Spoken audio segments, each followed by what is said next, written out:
Esther chapter 6. Heading: The King Honors Mordecai. That night the king had trouble sleeping, so he ordered an attendant to bring the book of the history of his reign, so it could be read to him.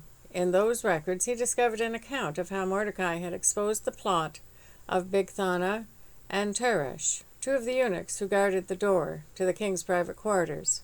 They had plotted to assassinate King Xerxes. "What reward or recognition did we ever give Mordecai for this?" the king asked. His attendants replied, "Nothing has been done for him." "Who is that in the outer court?" the king inquired.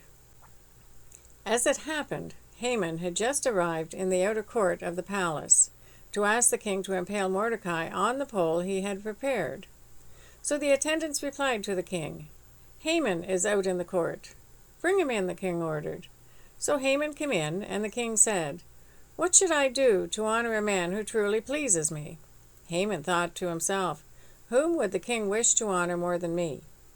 So he replied, "If the king wishes to honor someone, he should bring out one of the king's own royal robes, as well as a horse that the king himself has ridden, one with a royal emblem on its head. Let the robes and the horse be handed over to one of the king's most noble officials, and let him see that the man whom the king wishes to honor is dressed in the king's robes and led through the city square on the king's horse. Have the officials shout as they go, 'This is what the king does for someone he wishes to honor.'" "Excellent," the king said to Haman. "Quick, take the robes and my horse and do just as you have said for Mordecai the Jew, who sits at the gate of the palace. Leave out nothing you have suggested."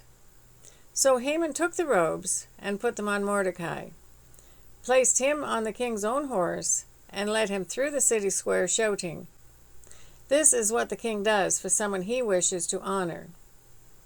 Afterward Mordecai returned to the palace gate, but Haman hurried home dejected and completely humiliated.